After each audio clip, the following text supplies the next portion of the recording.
们是一个非常轻松，而且是老朋友相见，然后又是我们的校友回娘家这样子的一个感觉然后来进行今天的一个学习。那我想今天我们有2个小时的时间。那这个时间呢，我们今天的是一个workshop 的一个模式，所以它会有一些实作。那昨天我们的就是盛阳老师有发了一个信通知大家，就是今天如果方便的话，可以带我们的笔电或者是带我们的手机来跟Sharon一起学习怎么样用 AI 的一些工具融入我们未来在下学期的一个教学设计，或者是我们的今年度的研究规划里面。那今天因为有一些老师在这个时段刚好有一些课程或者是有会议，所以我们教化中心的教材组特别感谢我们的慧芬组长，还有我们的就是我们的教材组的同仁，然后今天特别很快的就帮我们做了就是线上直播，所以这个线上直播就是一样可以让老师们可以透过就是在研究室，或者是未来就是等到我们今天课程结束之后，也可以透过就是回放的方式，大家都可以复习。好，那另外刚刚Sharon老师也帮我们介绍了今天的Sharon老师帮我们准备的一个 PPT 的讲义，已经在我们的教发中心。那还有相关的其他的场次特别是在这个就是准备我们下学期的课程的时候可以应用的，比如说线上的即时的系统，让科技融入教学。然后就是让我们的这个课程创新可以在我们就是教务长今天也在我们现场就是的这个规划之下让我们的文藻的这个教学更加的这个丰富，然后也更加的国际化。那未来我们希望就是Sharon老师还在台湾的期间，如果可能，我们也可以跟他一起再规划一些有关于课程创新的一些就交流活动。那我想先把时间交给Sharon，让他可以把今天的这个就是他的准备可以更多时间的跟大家分享。那我仅代表文藻先致正一下我们的小礼品，谢谢Sharon老师为我们准备今天的课程。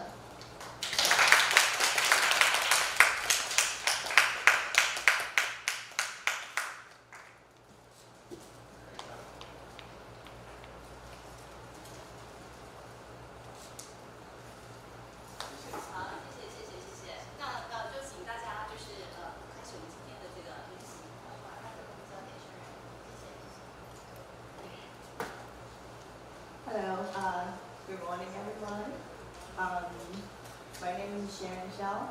Let me show my presentation here. It will be easier if you have your laptop with you, and if you don't, that's fine. You can use your phone. And phone is the easiest, but I would say laptop is the easiest way because today we are going to go through some websites and then you can download the apps or extension or programs on your computer, and also you can find them in your browsing history, so it'll be easy for you to go back and visit those websites later. And I have already shared this slide, so you can also download it on the school website. I hope it's very easy for you to grab the hyperlinks and then all the links in the slides. Okay, so first of all, quickly introduce myself. My name is Hsiao, and I'm so far the Director of Learning and Engagement at Northeastern University. I actually just switched over. I was in Illinois, University of Illinois at Urbana-Champaign. I worked there for almost 9 years, and I just switched to Northeastern recently. And then before I am on this position, I was the learning experience designer for 5 years, and then I was also the instructional designer and also project manager on various projects, mostly in e-learning and then online learning management. And then I also do lots of faculty and TA teaching and training. And then this is kind of my trajectory. So I was in Wenzhou for 2 years. I was the second cohort of the second year college, 第二届. I had a lot of teachers here, and it's really an honor for me to be visiting the campus again, and the school is still so beautiful. I'm so happy to see all of you here. And after I graduated from Wenzhou, I went to University of Bristol in the UK. I took my master's there. After that, I came back here in Wenzhou to teach as a contract teacher in foreign language instruction for 2 years. And after that, I went to University of Illinois and get my PhD there. I graduated from the instruction and curriculum. So that was my learning journey. And after I graduated, I worked in College of Business in U.S.A. And then just recently in April, I just switched to Northeastern University. And if you want to be friend with me, you can scan the QR code here. You can see me, you can find me in LinkedIn. I'm very happy to connect with you there, and we can communicate more and then, be professional friends there. All right.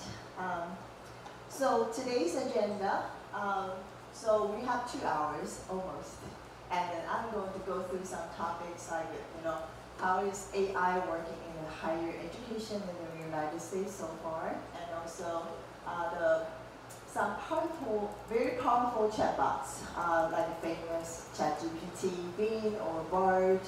How are they used? How you can use them and assist your teaching and your research, and also how to communicate with AI more effectively. AI tools for language teaching and learning, overall tools for image creation. I'm not sure how much you would be needing this function, but I think overall I'm going to show it to you and introduce a couple of tools to you. And if you feel this is useful for your, for example, I know some teachers creating the teaching materials by yourself. So I hope that this is also a very helpful tool for you. And also concerns of using AI. So what are the pros and cons, and then how can we pay attention to using AI? All right. So here, overall in the U.S. so far, you might be interested in how do people feel about students using AI or teachers using AI in a higher education? Is that kind of out of control? How many people are using AI? So actually, in the reality, a lot of people know these tools, and then they are using in multiple ways in their students will use for their homework writing, submitting for their assignments, and also instructors use AI to create learning materials. So this is widely used, but most people are concerned about how can they stop the plagiarism, because the students, say, you're teaching something and students just take 2 minutes and use AI to complete the assignment. This is disappointing because you're not sure if they are learning the things you're teaching, and also you don't know how are they going to use it, and are they only using 10% of the AI help or 100% of AI help? So this is very concerning. But can you really stop it? I don't think so, because so many people are using it, and students have their own computer, they have their own access. It's not possible to tell them that you cannot use AI for your assignment. So we have to have ways to guide the students, to help them use the AI wisely, and also in a more helpful way, and in terms of helping their learning instead of being lazy and just pass the degree and get a passing score at the school. So these are the very frequent topics I kind of randomly grabbed from the website and also from my schools. These are the topics that people are talking very frequently. For example, how can they use AI to maximizing their learning, or how can they use AI to level up, to leverage their teaching and learning, and also how can we guide the student, do it wisely and do it the right way. So these are the things. And in my school, we have a teacher that potentially used AI for her teaching. So she separated the student into group A and group B. And she intentionally told the group A student that you must use AI to assist your homework. So they have graded discussion homework, and then the teacher said you have to use AI for your group A students. And then, but for group B students, nothing happened. She didn't tell them anything about using AI or anything, and then she strictly told the group A student that you are able to use AI to assist this homework. And then you can use it anyhow, any way you want. But remember, don't tell group B student that you're using AI to assist your homework. So she's doing like this group A and group B like testing.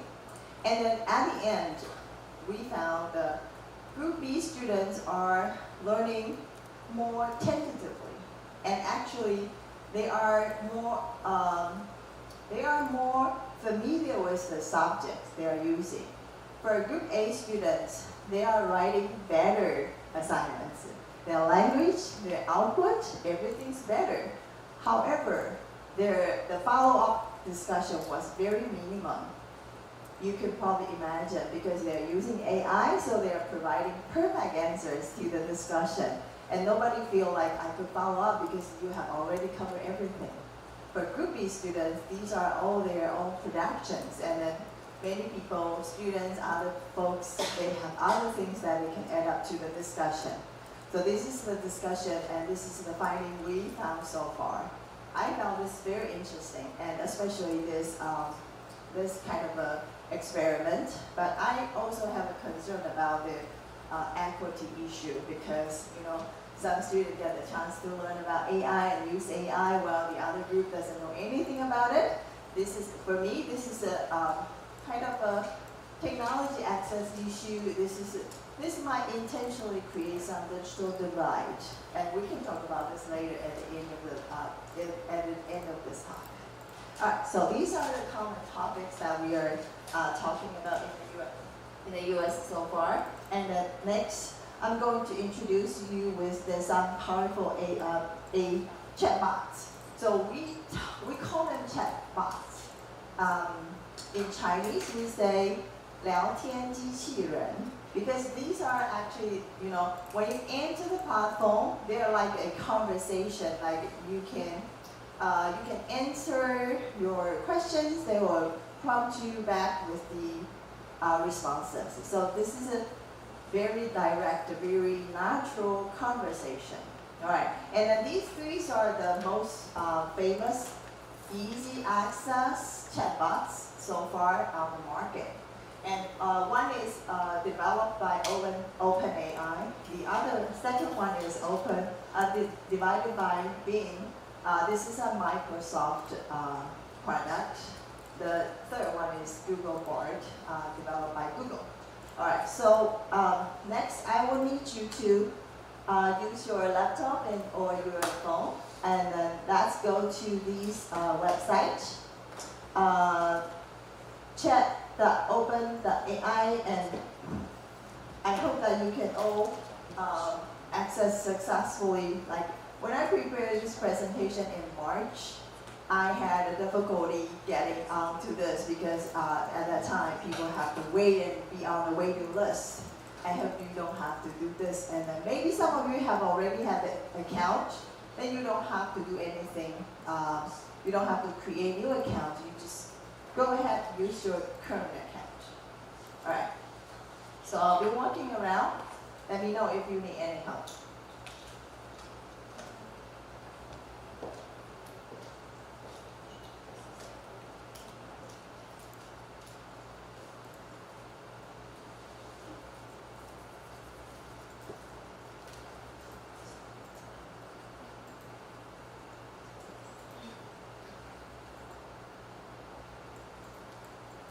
So today we're going to have try multiple tools. So it will be much easier if you're using just one account, like one Gmail account or one Outlook account, whatever that you are most familiar with, and then remember a password that's easy and you are going to use it for all the session and then later, because I know it's very hard to manage so many passwords for different websites.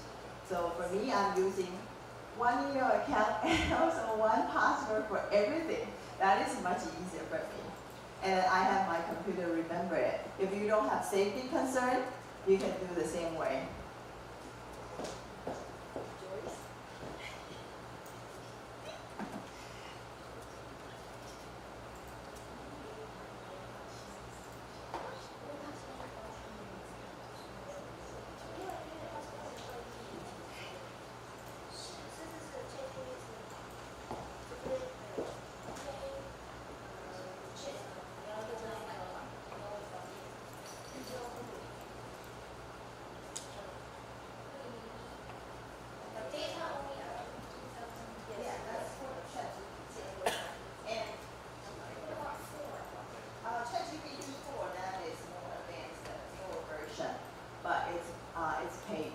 We have to pay for it.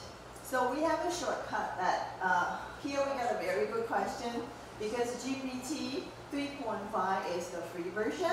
If you register, you can get free access, but if you want faster, more advanced search results, you can get GPT 4 or even higher, but you have to pay for it. And we have a shortcut here. If you add an extension called ChatGPT for Google, this one can actually help you access more advanced version. And there are a lot of extensions that, like for example, if you are using Chrome, you can have more advanced tools that can help you kind of bypass this paid model and then get some free access to higher, faster version. All right, so I'm going to get into ChatGPT here.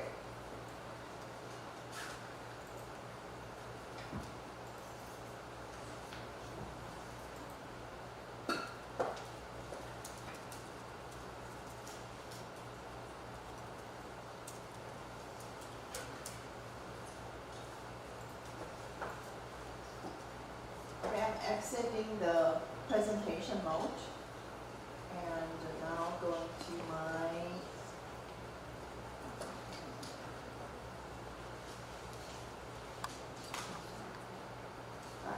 So this is my ChatGPT.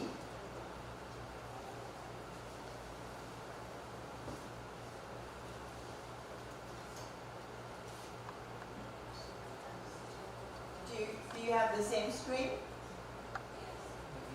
Okay, perfect. All right, so you can try while we are waiting for some other people downloading this software or kind of accessing their account. You can do some easy tests, like ask simple questions. Who are you? What can you do for me? How can you help me? So you can ask some very simple, easy questions. All right, so I'm going to ask something.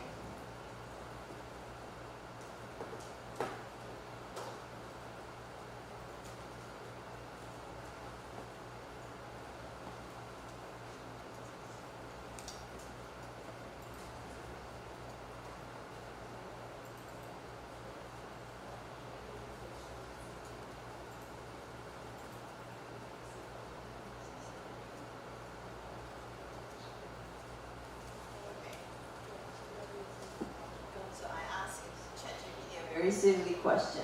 Hi, do you know where I am? And as an AI model, I don't have access to personal information or real time. So when they don't know the answer, they'll answer you something like very generic, very official kind of a communication from their company. And then I can also try something else, like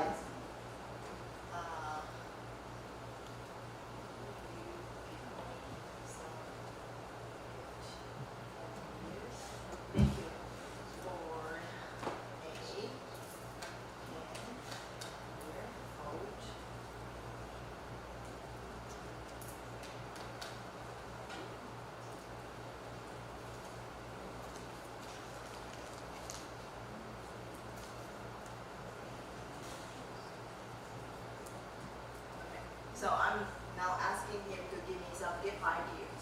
My 10-year-old girl is going to have her birthday very soon, so I would like to get some ideas about like what I can buy for her. So the ChatGPT gave art supplies, science kits, or board games, sports equipment, musical instrument, puzzles, and brand treasures. Okay, so lots of ideas, and then if you are not happy with this, or you say like, okay, I think puzzles and brand treasures might be interesting, and do you have any further suggestion, like what specific type or how much? You can ask further ideas here. All right. So to me, I think this is very helpful, and I constantly have to buy presents for friends, for family members, and then I ran out of ideas. So when I came up here and I found this is very helpful. All right. Okay. So the second tool, we are going to have an overall practice after we introduce all three tools.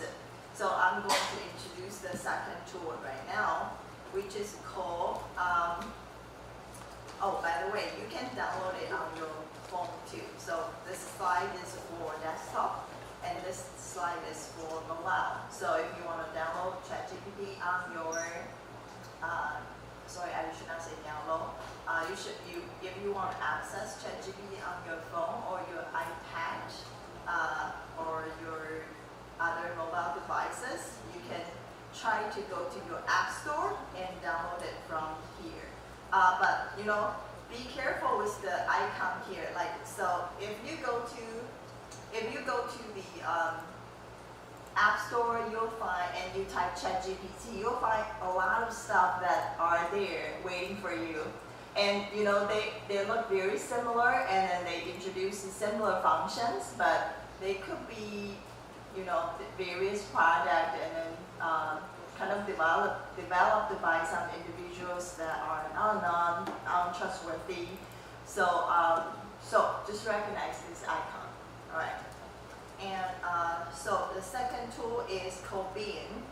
This one is developed by Microsoft, and so this one is slightly complicated because you have to download Edge.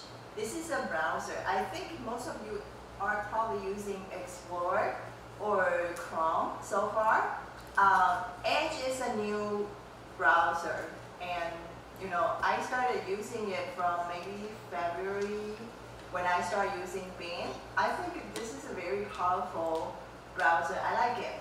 But I don't know how you feel convenient, or if you want to download this browser. If you're not interested, don't worry, just stick with ChatGPT. All right, and you can do desktop. You can also do the web version, and then also if you want to use it on your mobile phone or your mobile devices, you have to download either Bing. I think I have information here. You can use your desktop, or you can use your you can download Bing, or you can download Edge or Skype for Business on your phone or mobile devices, and in order to use Bing. Okay. If you are not interested in download this, don't worry. I'm going to demonstrate it, and you can see how I use it. If you like it later, you can download it. All right. And then last one is Google Bard. So far the information I got was that it's supported for the users in the U.S. and the U.K.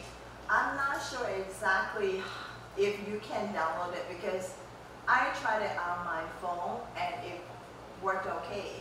And I kind of reinstalled my computer, so it's considered a new computer, and I downloaded it like 2 days ago. It worked as well. I don't know if it's recognized like my computer because it belonged to my university. Maybe that makes differences. I don't know exactly. So you can try to download this Google Bard on your. You don't download either. You can just go to bard.google.com, and if you can access, perfect. You can use it. All right. So I'll give you a little bit of time to explore Bard. I think Bard is relatively easy than Bing because you don't have to download extra browser or something. Okay. So I'll give you like 3 minutes, and you can try it.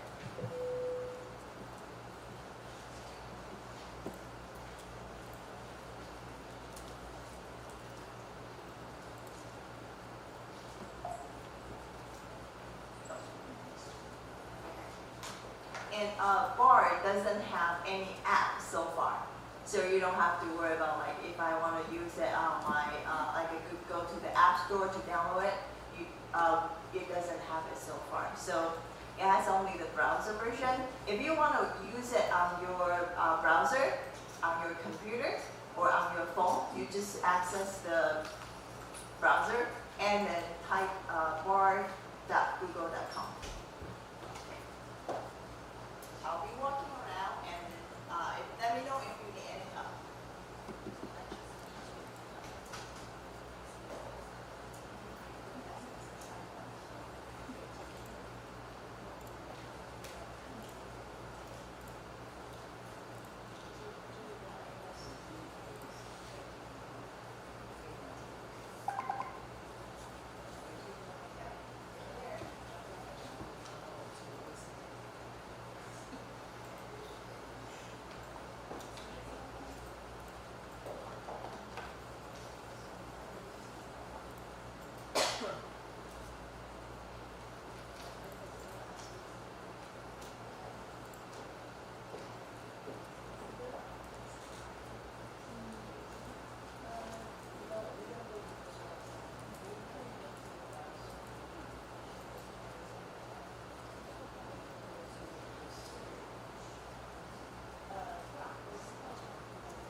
and let's do some tests.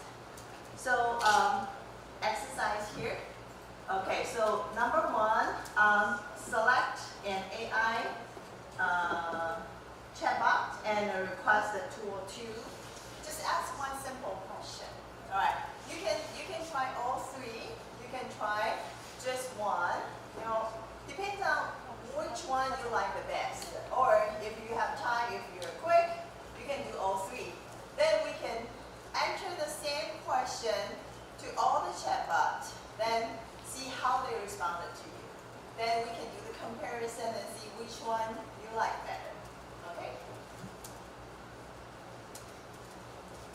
And after this trial, you can do another test, which is ask the chatbot to create a project that contains several components.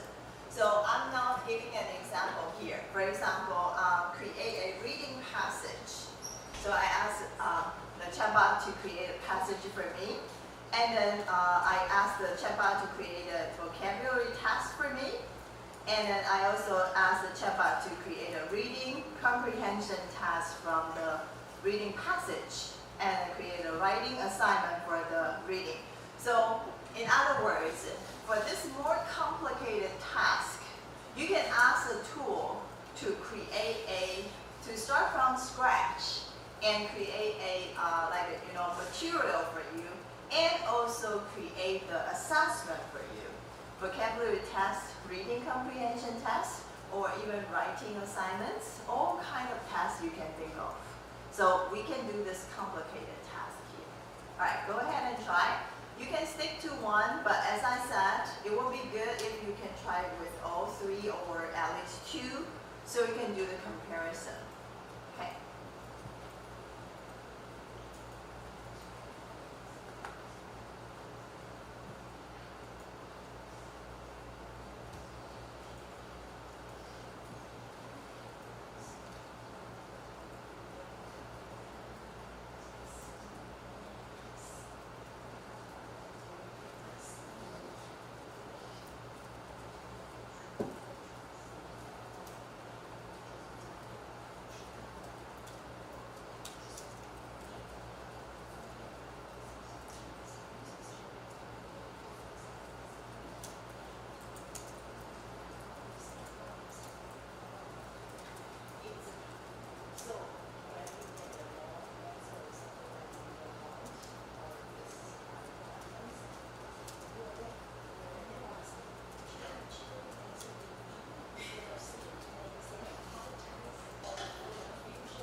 So I would try something here, and maybe you can take a look at how I tried it. Okay, so let's go to Chrome and look at ChatGPT here.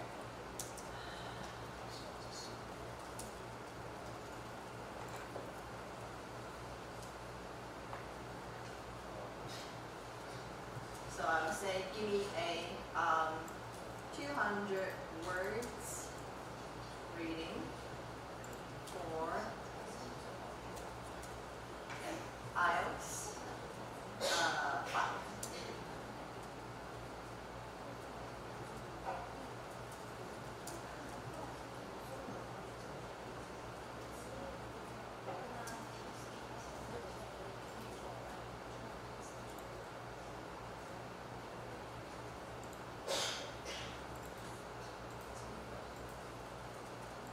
Alright, so you can see that it quickly generated passage that has, it tells me 188 words, and this is the reading.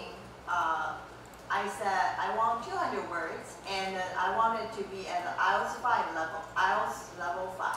And then you can say, you can be more specific because your students are at different levels, so you can say like an IELTS 7, IELTS, or if you want to say TOEFL 190, however way, or like a different way of describe your students' English level, or your German or French, whatever your language level. And then, but it's important that you would say like, the word, how many words you need for this specifically. All right.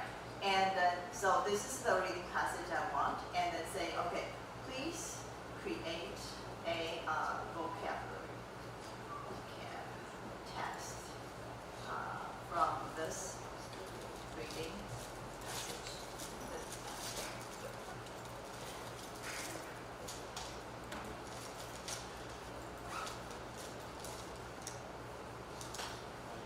So without the instruction, it gave me a multiple choice.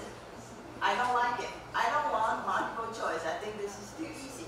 All right, so I said, how about a different type of vocab test?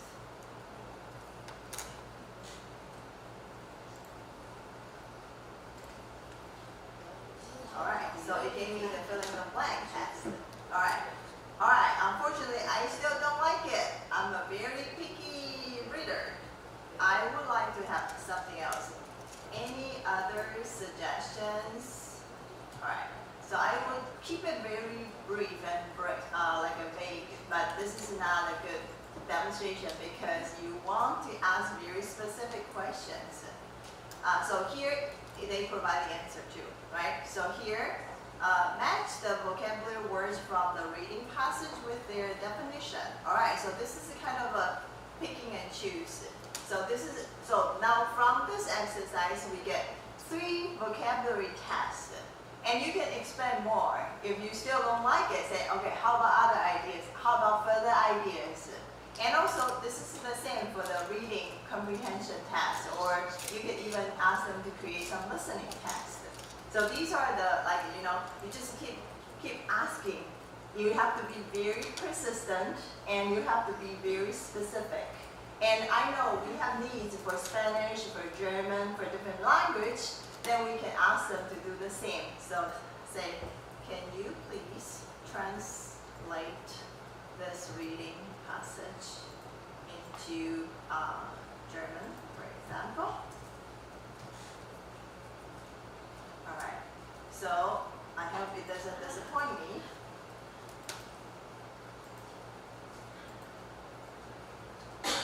Hsiao老师, is this translation okay?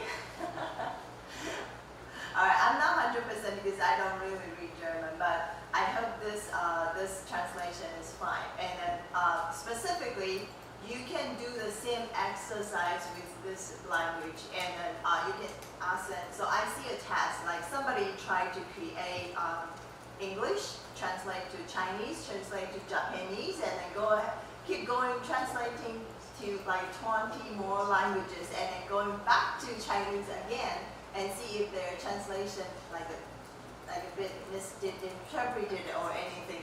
It's still pretty good. So kind of you can play around with it, and then the thing is you have to be very persistent, and keep asking until you get the answer you're happy with. All right. Yeah, it's kind of a game and torturing with ChatGPT, but it's an AI, so it will kind of play with you, and then this is good.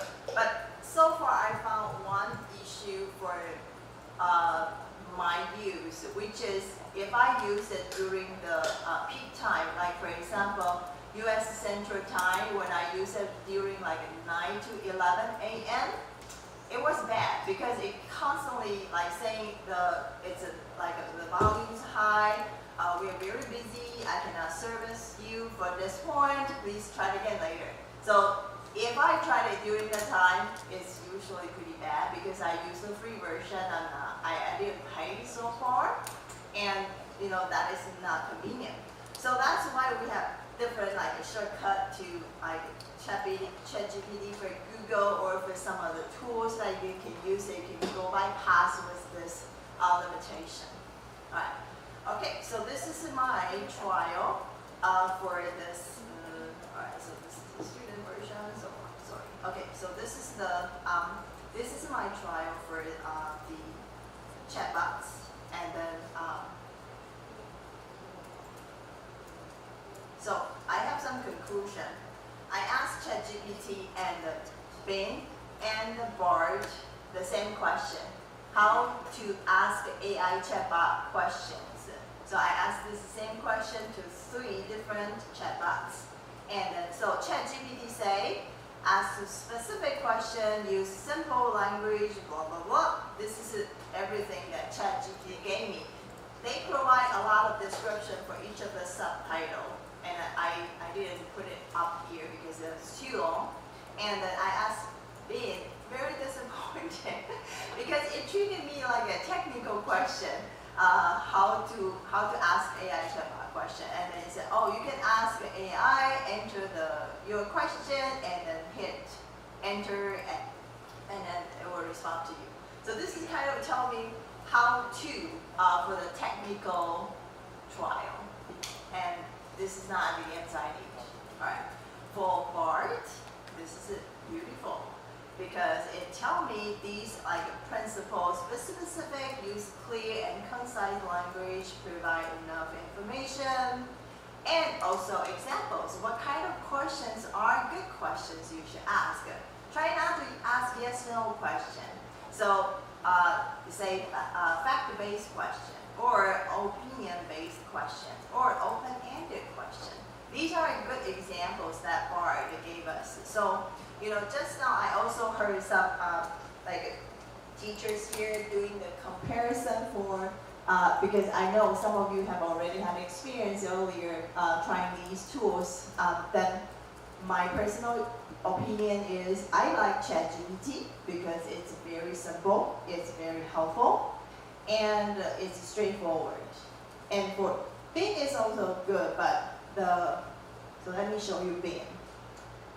So this is my Bing, and if you go to Bing, you have to go to Edge for my browser, and then you have to click on this beacon icon, and then you will have the chat function, compose function, or insights, that these different choices from Bing.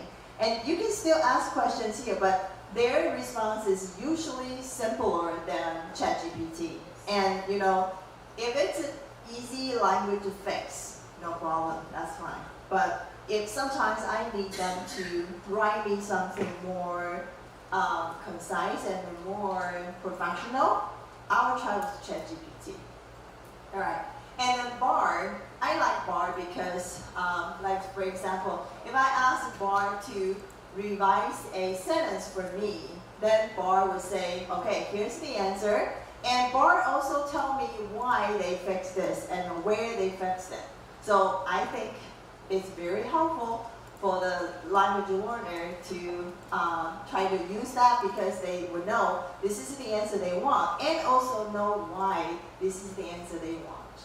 Okay, all right, so these are my sharing. I hope this is helpful, and I would like to give you like a, 1 minute to wrap up your chat search with the chat bot. Go ahead and play with it, and then, we can come back in 5 minutes, maybe?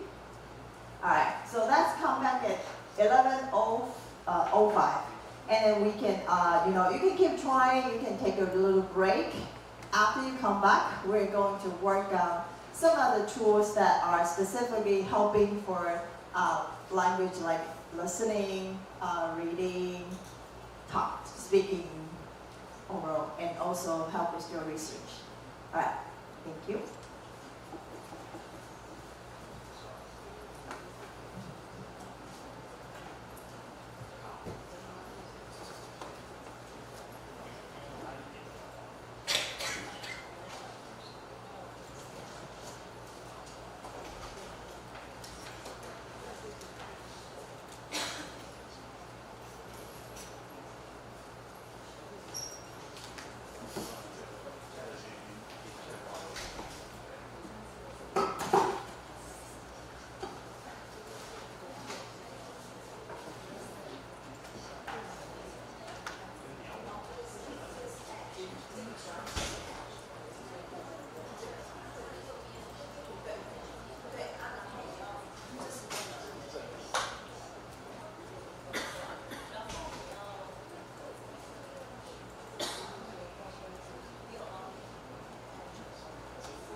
tools for language teaching and learning. So I think these are very helpful tools for your students and for your own as well.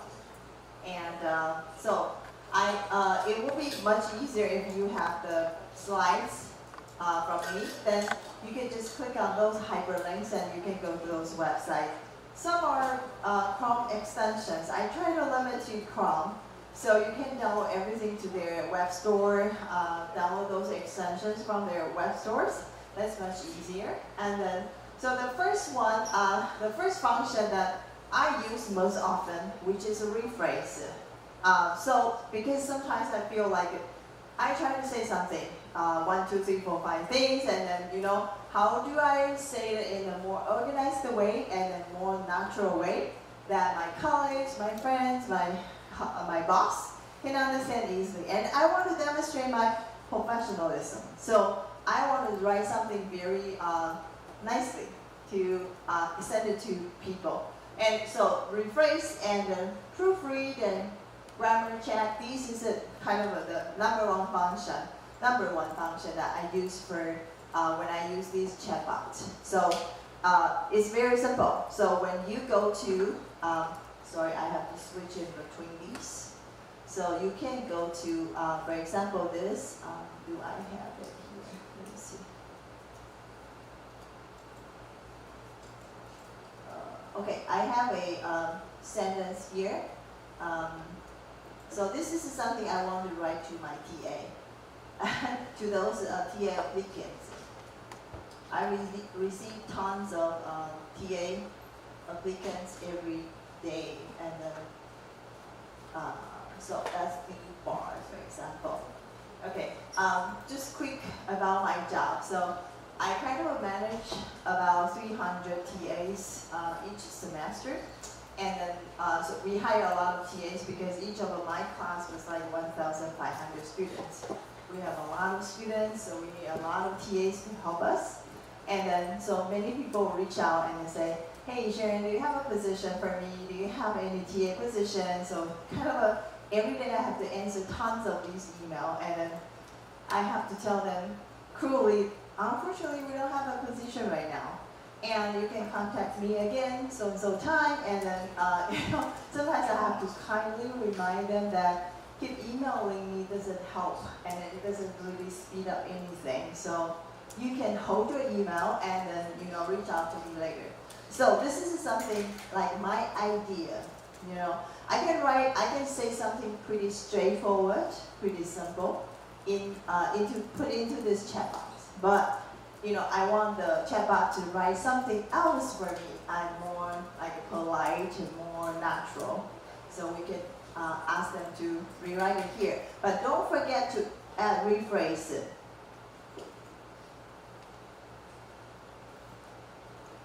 Okay.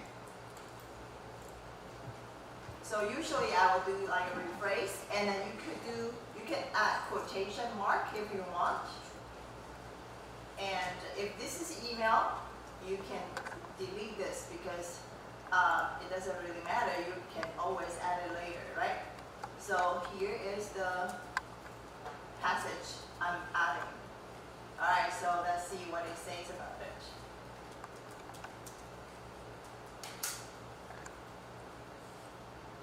Sure, here's the passage. All right, so here's so-and-so. It could actually tell what this content is mostly about.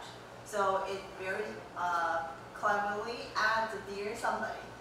They know this is an email for someone. So thank you for your interest in the TA position. I didn't even have that one. I didn't even have that sentence. I think this is more polite to add the sentence. And then we have already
translation from Chinese to English. So this is another way, you know, if we're using AI, let's do the best. Let's use the AI to help us to do the best. So they can do the language paraphrasing and make it sound more natural. All right. So, but at least you know they can do paraphrase, they can do proofread, they can also do grammar check. All right. And the next one is draft and compose with designated tone. So with been, let's go to edge.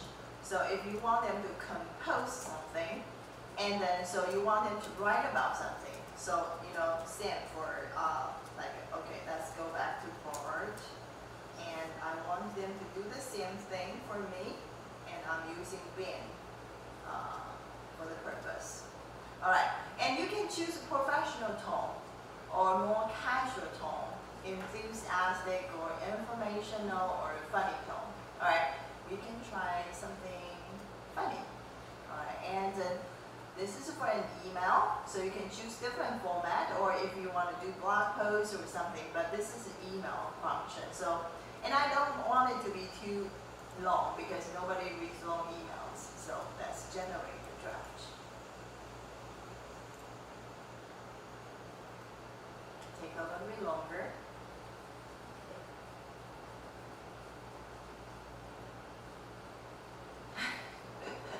It's getting annoying. This is probably not appropriate to send it to your TA or anyone interested in your position because you might turn down a lot of people. So, you know, I don't feel this is definitely inappropriate to do in your work setting. But if this is you're intentionally writing to friends or you know somebody you can be joking with, that's fine. But otherwise, you can choose. You can go back and choose like professional tone or more informational. You know, depends on the contacts and the people you're sending the email to. All right. Any questions so far? All right. So we can go back to the slides and then look at the more functions. So next one is the listening and speaking tool. So I introduced 3 tools here. One is Talk to ChatGPT. And I need to apologize because my ChatGPT screen is not very clean because it has the like you know this black thing and also this like this thing blocking here because these are like a talking function. All right, so let me refresh my screen and using the talk function. Okay. All right. Hello. Hello. How can I assist you today? I would like to order a cake. What do you recommend? Certainly. What type of cake are you looking for? Do you have any preferences in terms of flavors or dietary restrictions? I don't know. I want a cake for my girl. She's 10 years old. For a 10-year-old girl, a popular choice would be a themed or decorated cake based on her interests. Here are a few suggestions. Princess themed cake. A cake adorned with edible tiaras, crowns, or princess figures, with pastel colors and a touch of sparkle. Unicorn cake. A magical cake decorated with... Okay, so you can see my demonstration here. This function you have to add an extra extension. So then your ChatGPT can come and have the conversation with you. You can ask questions, it can answer you, and then when they type, they can also read it out loud for you. But the problem is you have to speak a little bit faster because otherwise you will just catch part of your speech. And then I found it very good that you can choose different voice and language, like saying this is an English accent, British, U.S. accent. So if you want to choose different accent with like a different area, this is I believe this is Indian, and then Daniel has a British accent. So this is very helpful for students who are training with different like different accent, different tone. Like especially when I was preparing for my IELTS exam to getting ready for my application to the UK grad school, I practice British English because that is the choice for going to the IELTS test. And then at that time, it was not very easy. But so far, I think these are very powerful function and very easy. And you know, you might ask, hey, what can I do if I ask ChatGPT to read this for me again? I'm not sure if this function works. It doesn't work, but you know, I have another tool that can help you, which is, oh, it's reading everything here. Okay, stop please. Okay, all right, so it stops. And then I have another tool that can help you to repeat the content you intend them to. All right, so which is the second tool?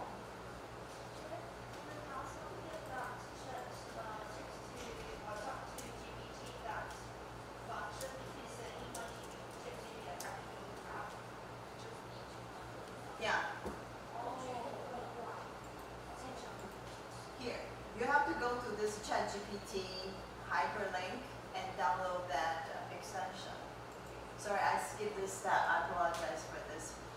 So here, let me go to the hyperlink.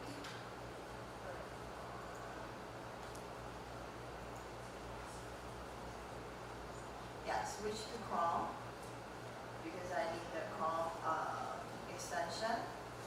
Ooh. Yes, it's an extension.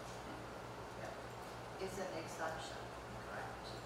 So open the hyperlink and then I click on this link and go to Chrome.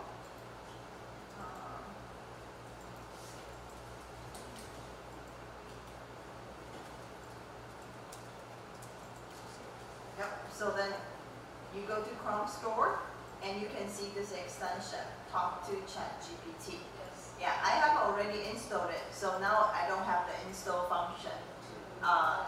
So I only have the remove function now. Okay, once you install this, you can have the conversation with your ChatGPT. All right, and next one is the text reader. So go open.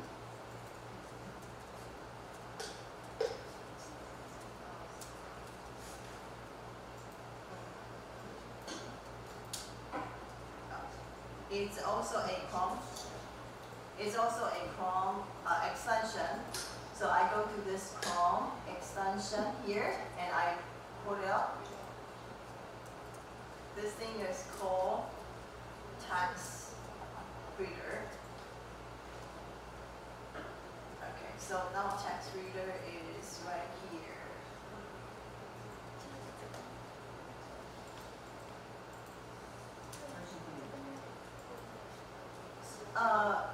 I think my text reader is already adding to ChatGPT function here. That's why it's now like showing it here. Okay, and if you start a new one, you can have a page that add anything to the window and ask the text reader to read it for you. So let me.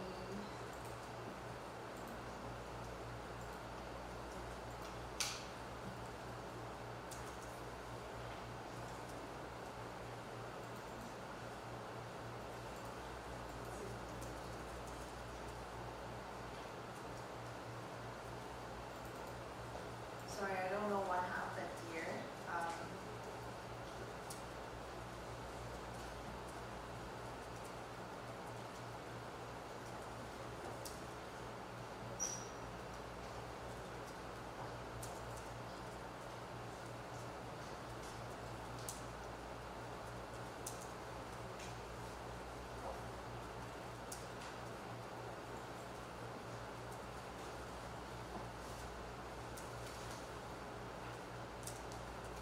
Please try this text reader and see if it works for you. I'll figure this out later. Okay, and then the third tool I'm going to introduce is it's called natural reader, and you can choose people here, and also you can ask them to read the passage here. So this is the passage by default from the website, and if you click, it will read the Drag text. and drop your files, or type, paste, and edit text here.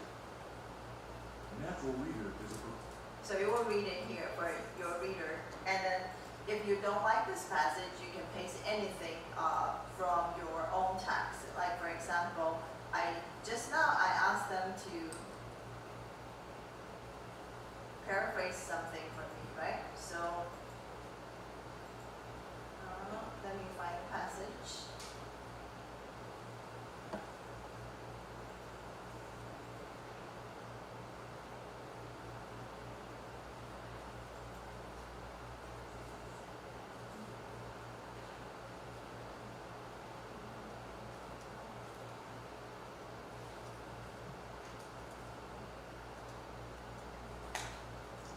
Okay, so this is the passage we just created.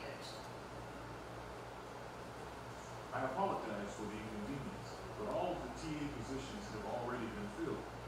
Yeah, so you can keep reading this passage over and over, so you don't have to worry about like, oh, you read it once only already and I cannot catch up, so how can I listen to it repeatedly? So this is another function.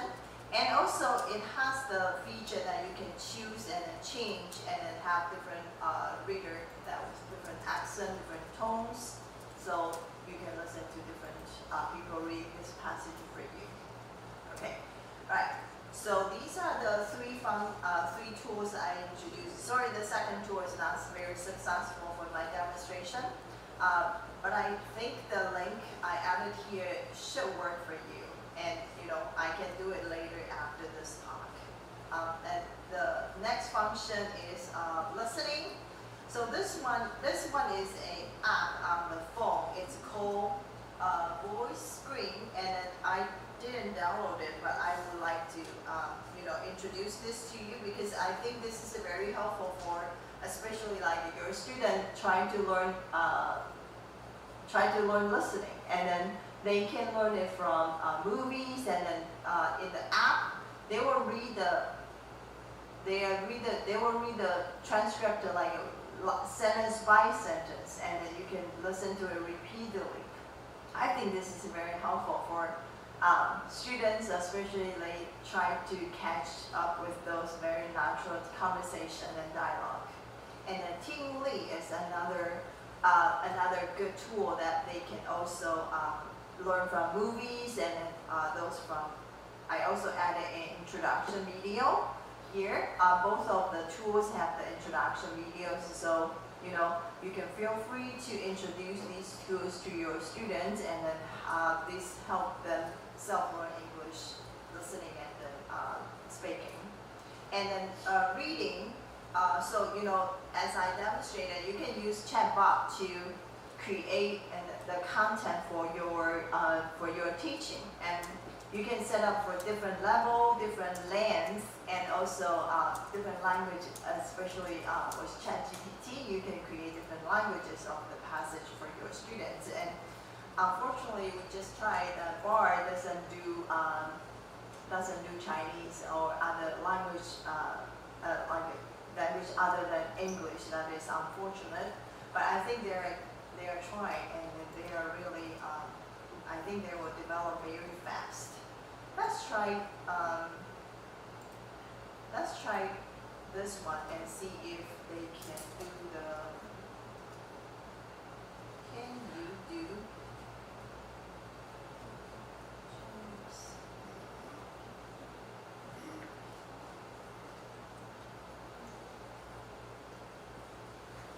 Does it respond to me? Yes, I can understand.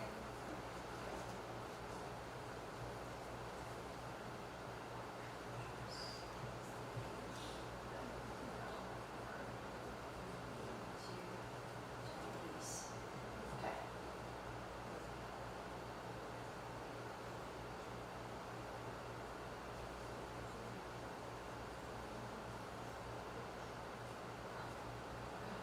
So it doesn't have a really good ability to relate to the previous context. I think ChatGPT is smarter because, like, for example, you create something and 2 days later you come back and say, give me something, you know, give it a command, and then it still go back to the context you asked 2 days ago. So it was really smart for ChatGPT, I think. For this one, it doesn't, you know, make the connection so quickly. All right, let's see what he says about it.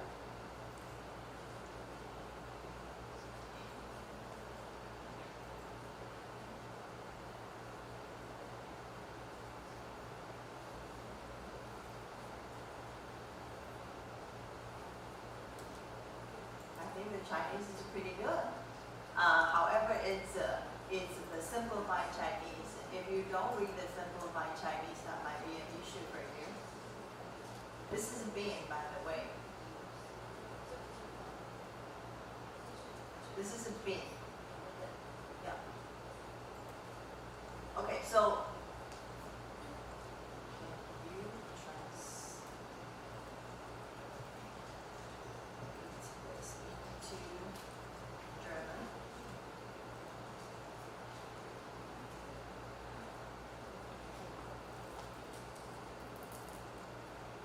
Oh, into.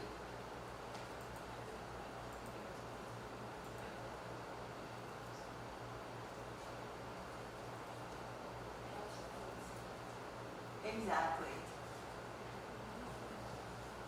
All right, so here. It's not smart enough. Please translate this email into German. Let's go.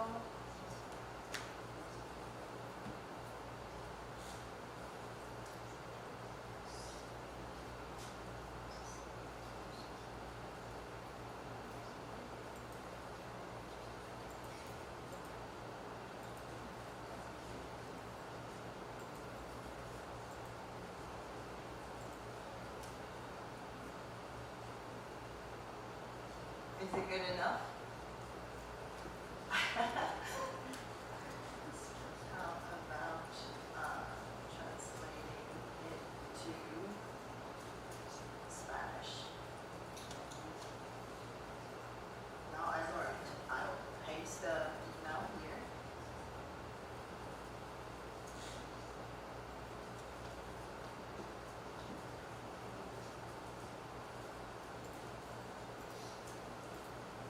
So now we know Bing can do several different languages other than English.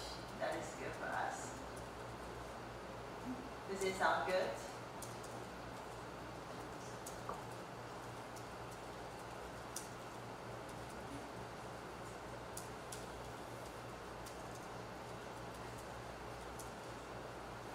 Laoshi, 这个 Spanish 翻得好吗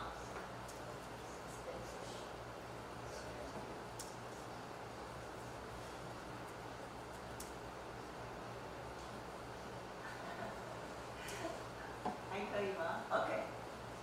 All right. So now we know at least it speaks English, Chinese, German, and Spanish. All right. It can keep exploring more languages and see if it responding to your needs. So far, I think this is doing pretty good. And then the next tool I'm going to introduce is this YouTube summary with ChatGPT.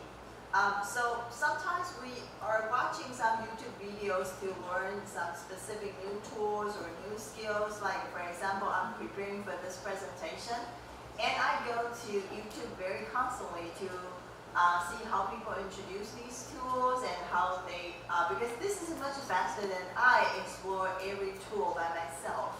This is a shortcut. But sometimes they make it very, very long, and then they could introduce like 10 things or 12 things, but I only need one. So I want a very quick way to do the summary to get the things I need immediately. And then so I discovered this tool, which is very useful. So if we go to YouTube, then you will see, let me close a bit for and you will see, sorry, I need to go to Chrome instead of Edge. Let me show you how I use advanced elements to press lines and take my video projects from ordinary to extraordinary. Hi everyone, I'm going to tell you about my new extension called Snippo.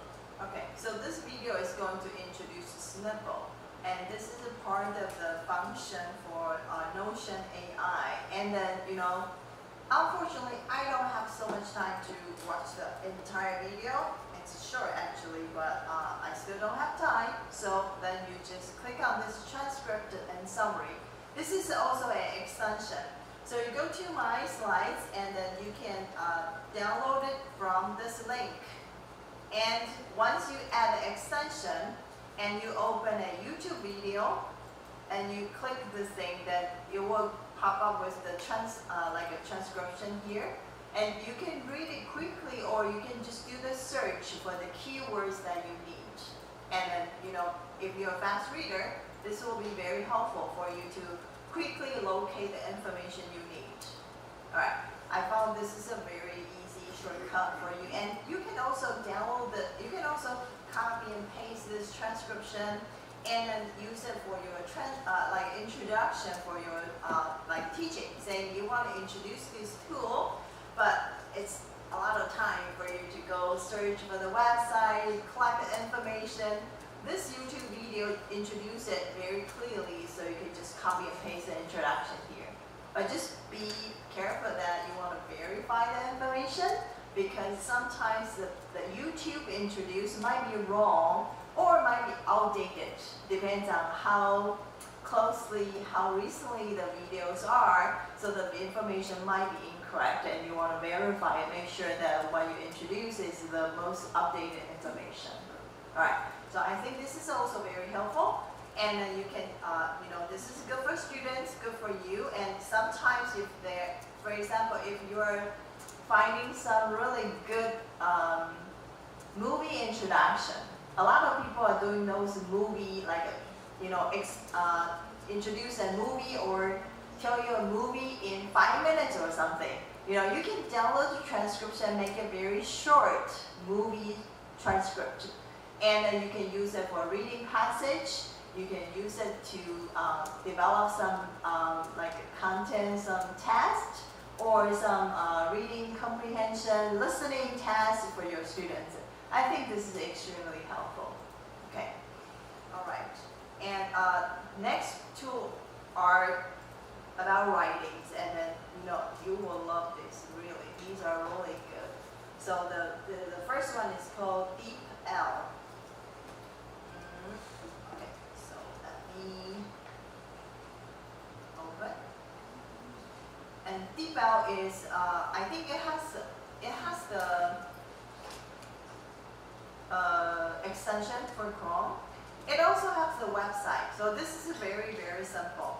What you need to do is just copy and paste your content here, and then you'll be able to show it directly here. So let's use the same email created by ChatGPT. Alright, I have to go back.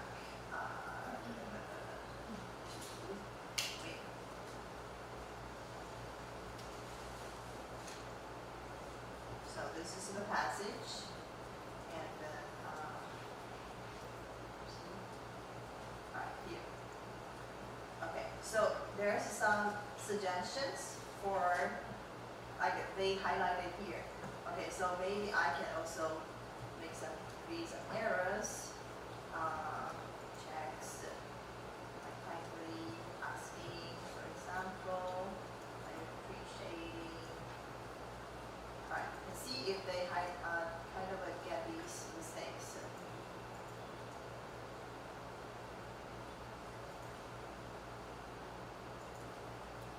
Yep, they highlight the mistakes here for you.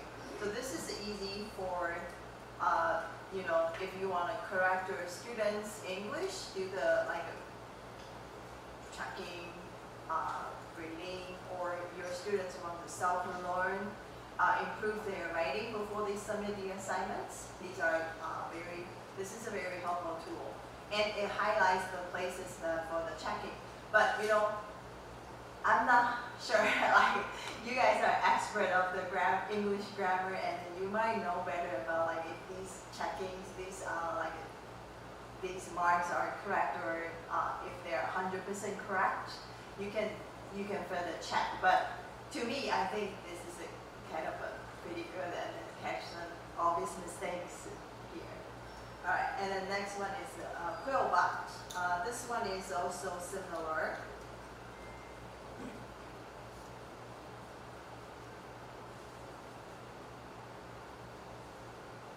Let's enter the same thing. You can do paraphrase. So Quillbot is different from DeepL, because DeepL is kind of correcting your grammar and then fixing part of the language. But Quillbot is actually trying to paraphrase the text and then kind of help you rewrite, and then it highlights the parts that are making the changes. So I think this one is very helpful too. Okay. Next one, WordTune. WordTune, I have very mixed feeling about it. It is actually good, but unfortunately it's a paid tool. So if you don't pay, you use the free version. You can have like a 10 correction or something each day. This is not very helpful. But if you want more service from them, you have to pay. And if we have so many free tools, I don't care about paying for these extra tools, but it's your choice. This is just a choice for you. Okay? All right. And then Ginger. Ginger is another tool that similar to DeepL. But this is better even because it has the rephrase function. It also has the correct function. So you can do both with one tool. That is pretty good. All right. So same here. You want to do the rephrase. So it has the suggestion here, and it actually has different choices, like which depends on your tone, depends on your preferences. You can have different choices here for you. And see, this is a free trial too. So this tool is also paid, but at least it's more generous. It allows you to get like a 40 trial. Okay. All right. And next tool is ChatGPT Writer. I think you'll like it because it's pretty powerful. And also, the most important thing is free. So let's go to a Gmail. So here, I have the Gmail here. And this is my Gmail account. I just sent a test to myself. So this is the first passage I wrote. We have an urgent task that is due on next Monday. We're not progressing very well. Okay, so I kind of request my staff to work on Saturday. All right, and then I'm not sure if this is this is professional. So I asked ChatGPT to revise my line. I asked Bard actually. I asked Bard to rewrite my sentence, and then this is the new passage I put it here. Writing to let you know I have an urgent task that's due on Monday, and then we're currently not on track, and then I need your help to work on Saturday, blah, blah, blah. And if still not well, I need you to work on Sunday, which is a very unreasonable request from a supervisor. So if I get this email, how can I respond? All right. So we will have the function here, reply, and then so you will see this is the ChatGPT ChatGPT writer. So you might ask, how do I get this? This is also an extension.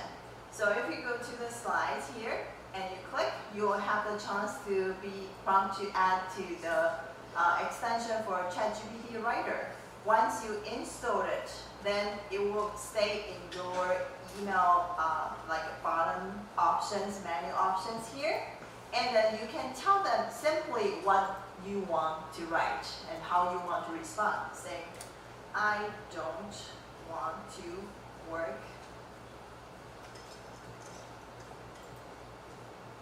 on the weekend.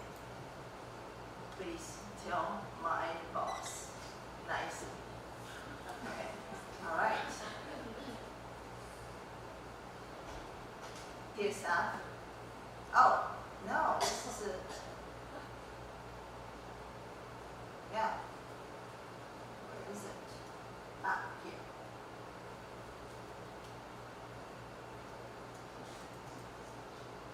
Don't.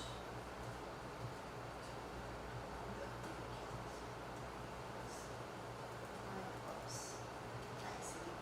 Okay. And then I can generate the reply.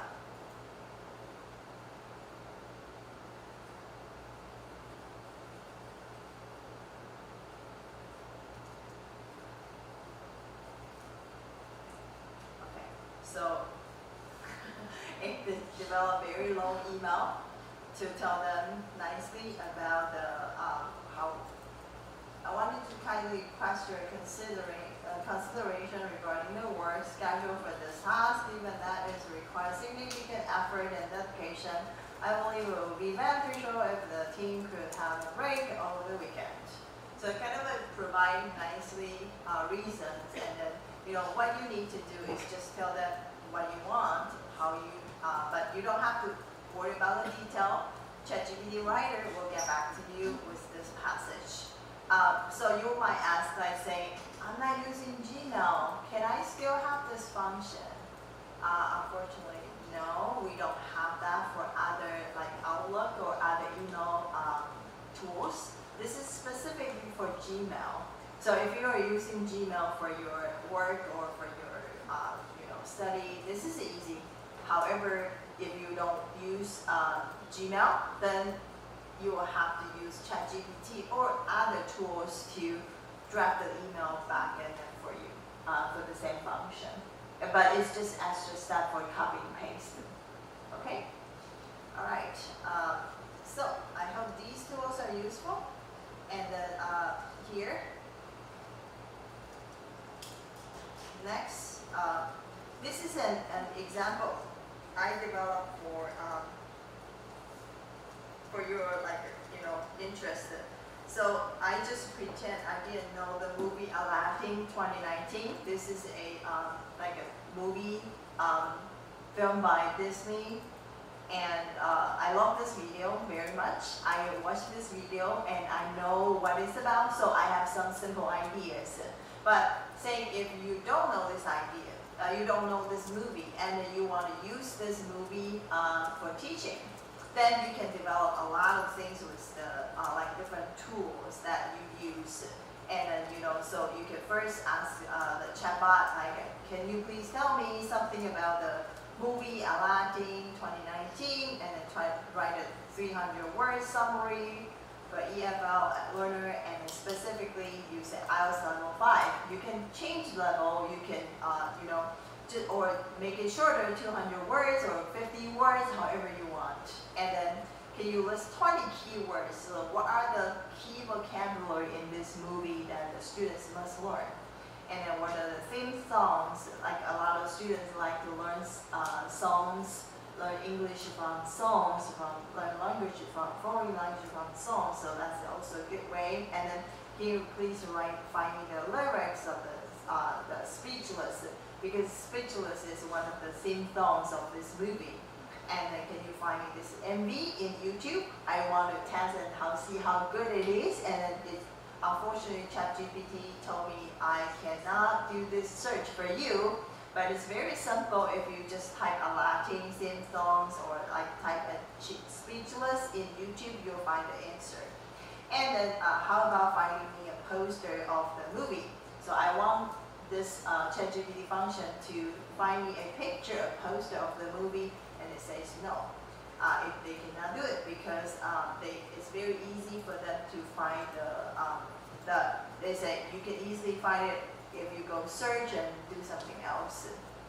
So now I know the limitation of ChatGPT or other tools that you can do the language, you can do the text, but most of the tools do not, especially the free version, do not support the image searching and also video searching. You have to go to the browser, different website to do the search on your own.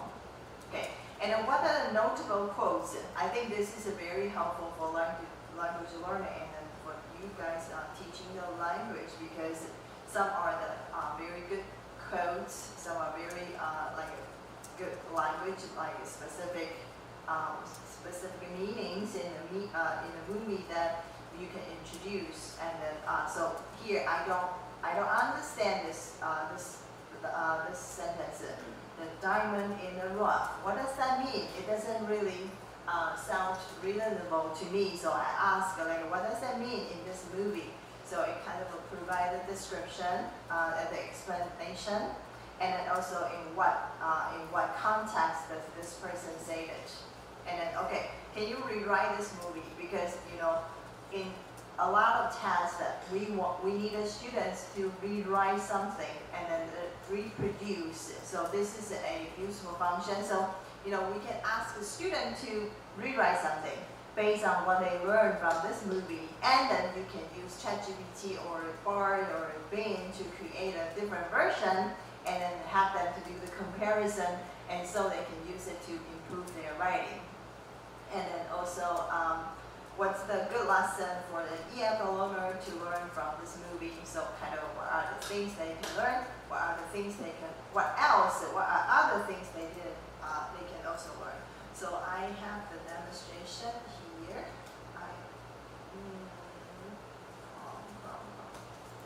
Alright, so ChatGPT. Here. So this is the conversation I had with Vocabulary. While watching the movie. I had with ChatGPT about Aladdin, and for some reason it doesn't let me move.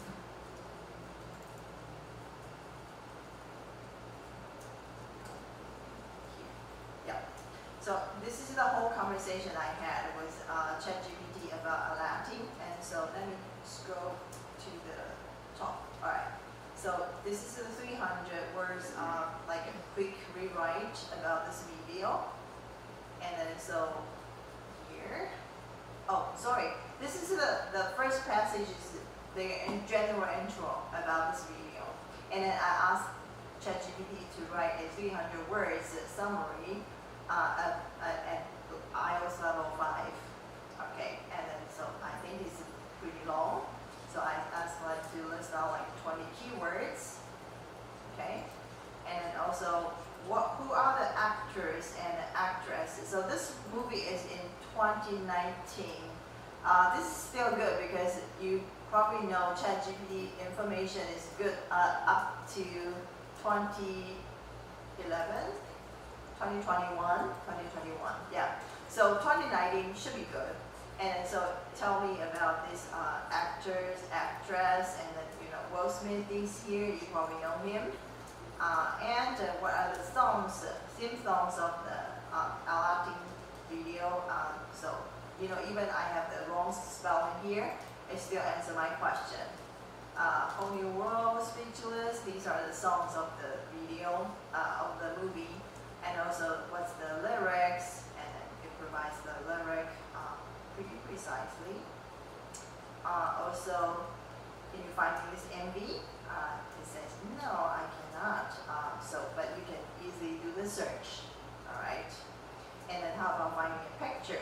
I've been to say poster, but I type picture here. You can always go back and fix your question, your prompt here, and then just save and resubmit, and then it will generate a different version of you say 2/2. So the original response was generated earlier, but when you fix your prompt, it will generate new response, and then you can switch, this is the first one, and then this is the second one. So you can always go back and fix your question, and they will provide a new answer. And say if you're not happy with the answer, you can just regenerate. So you will have like 3/3, 4/4, depends on how many times you ask them to regenerate the response. Okay. All right. So this is a kind of my interaction with the ChatGPT function here. And also, we're kind of running out of time, so I'm going to speed up a little bit. And you might ask me, hey, how do I know if my students are writing this assignment by themselves or using an AI to write an assignment?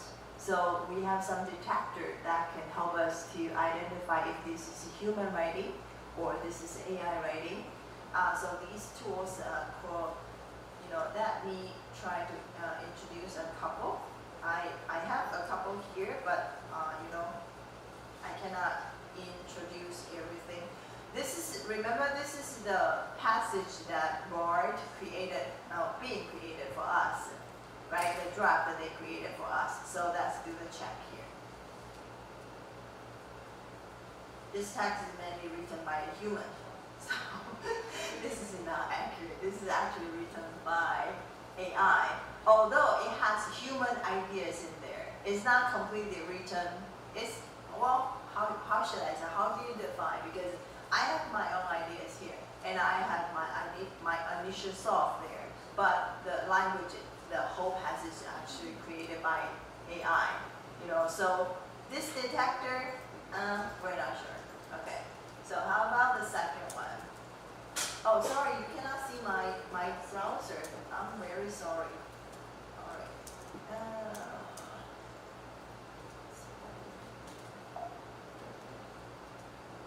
Here you go. So this one, this is the first cross pack. So I pasted this passage generated by Bing. And then it says only 4% of the text is mainly written by a human. So this is not correct, all right? And then, so this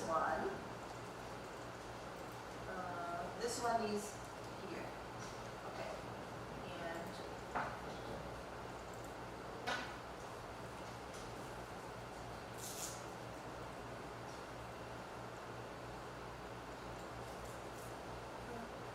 for some reason it doesn't function. Oh, here.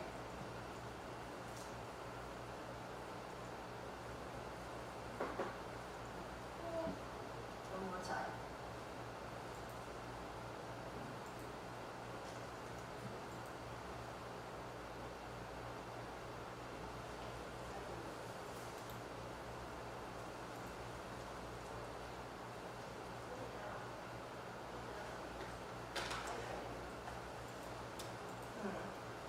It doesn't really tell much about it. Oh, here. See the result above? Both AI and human. So this is pretty good. It tells us that this is a kind of some human, some AI, and also some analysis of predicted probability pattern, everything here. Okay. All right, and then let's try one more tool, which is AI text classifier.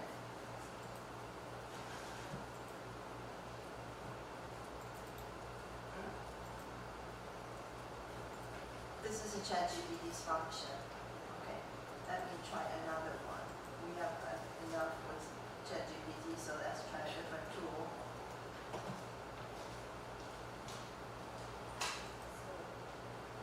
Yep, GPT-0. All right, try this one. So the good thing for this tool is if you have some file, especially like a student assignment they submitted in file, you can upload the file here. All right, and I agree and get results. Oh, yeah, ask me to log in.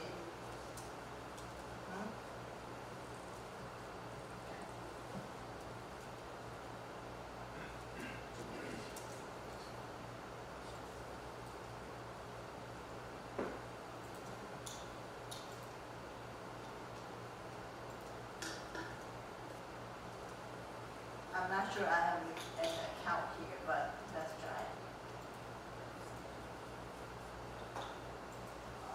Sorry, this is too complicated. So I'm not going to demonstrate this tool. But you know, this is one of the functions you can use as well. And then there are two more functions here. This one is a ChatGPT originality, and you can add it as an extension. So, but it's pretty annoying because it will stay on your page all the time. I don't like it, so I kind of remove it. And then this, another one called Copy Leaks. This is a paid program. You know, depends on how much you need it. Like, for example, if the campus thing, this is become a big issue that we have to purchase some license for some tools, and then maybe you can talk about with this company and then, you know, have some like campus support paid program together, and all the teachers can use it. But these really depends on your needs. But you know, this is one of the functions. So here are the tools that for you to detect the AI content. And here, image creation.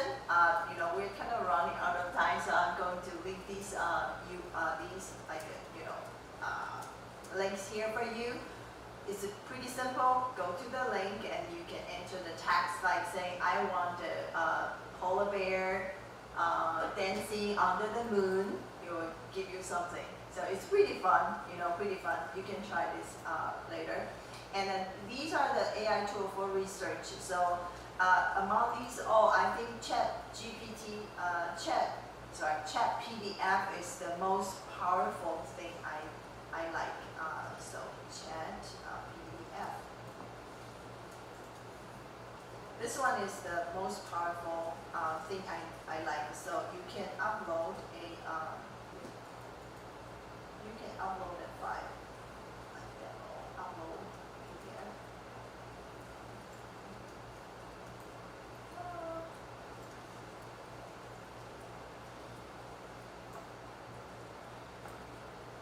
Sorry, I probably have to log in. So let me quickly introduce the function. You guys are doing research and then you are using a lot of PDFs or like articles that you need for your literature review, your paper writing.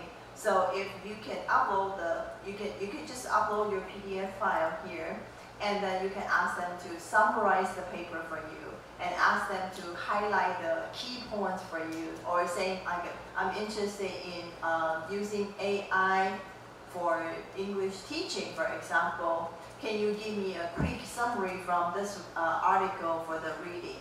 So this tool, for me, I think is the most powerful and most like energy saving and, you know, labor saving tool that I can quickly get a literature review information I need for my research. Okay. All right. And then the concerns and then using AI. So let's say so first of all, we are not sure because the information collected by AI is not transparent. So you don't know where they went to collect the data for you, because it could be massive data, it could be tons of data, but you never know what's the resource. And some, like for example, Bing provided the sources for you. However, those are maybe the internet information. Those might not be verified. You never know if those are truthful information. So verifying the information is very important. And then, you know, the challenge will be sometimes we could have the data bias or limited data transparency, ethical decision making, or just displacement. So that job displacement is like, you know, a lot of people got laid off like 2-3 months ago. A lot of IT people in the U.S., they got laid off. They lose their job, and then, you know, the excuses the companies provided was because we are using AI to replace a lot of labor effort. So we don't need so many people. And I don't know how exactly that's true or false for some of the company, but that is the reason they provide. And then, you know, in the reality, AI is replacing human to do a lot of things. That's true, very true, right?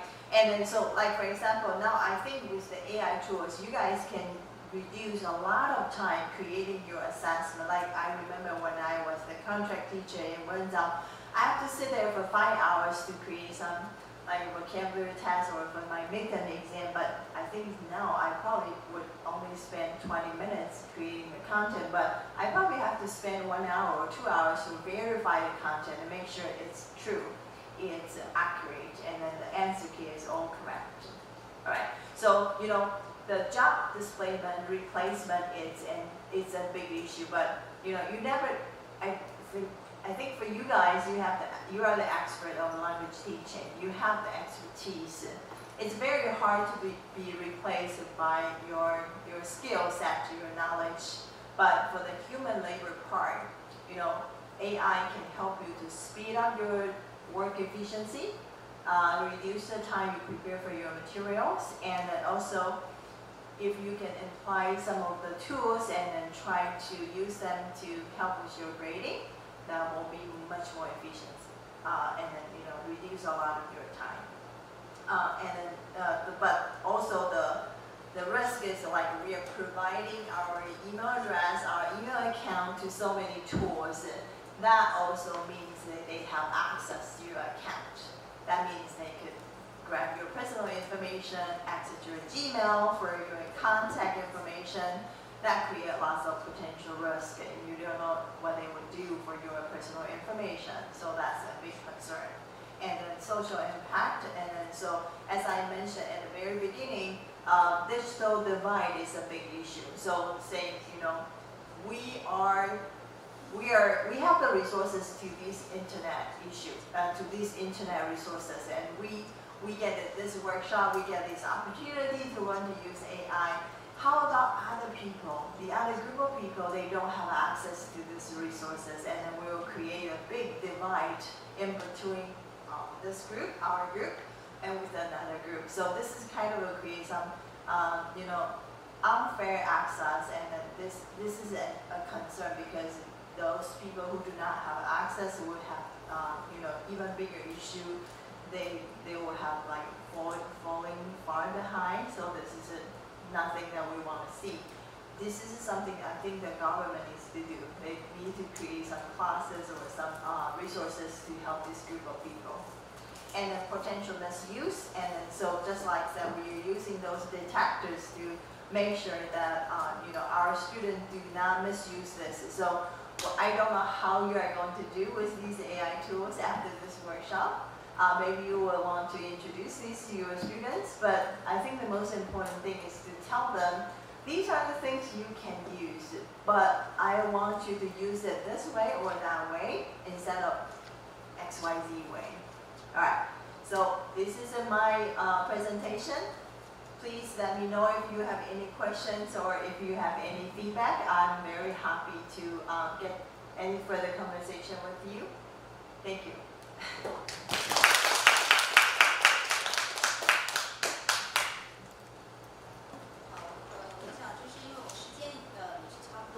到中午的这个午休时间，那我想我们可能可以有一些1、2个问题，或者是我们也可以在之后留下来跟我们的讲者做一些交流。那今天我们通过2个小时的这个 workshop， 我们很快速而且很全面的认识了 AI 可以应用在我们的教学，还有用在我们的研究的一些可能性。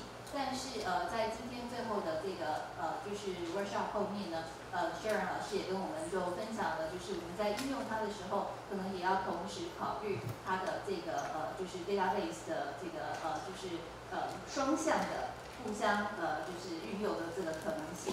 那这当然就可以会想到，就是说，如果我们今天要用它来检查我们学生的作业，或者是我们在准备一些比较可以公开性的一些资料的时候，利用我们今天认识的这些 AI 工具，可能为我们来说是可以减少我们很多的这个劳力的时间。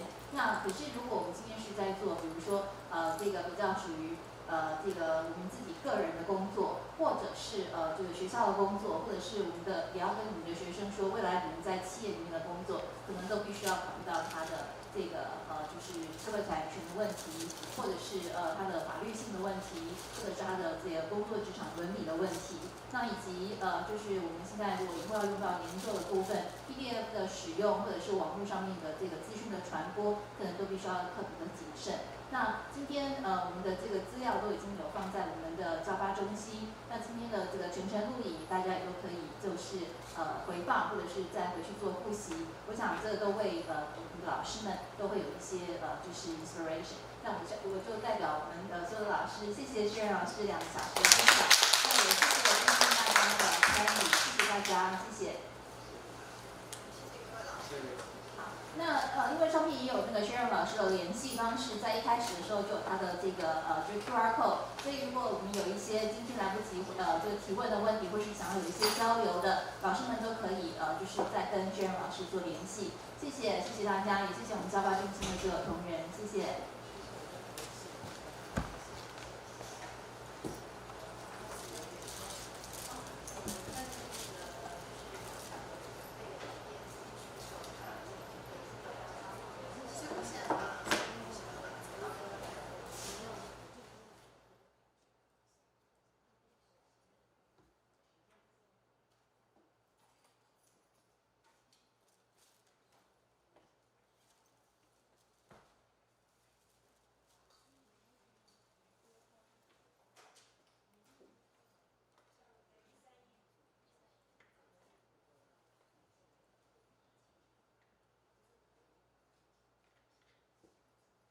不熟这台摄影机。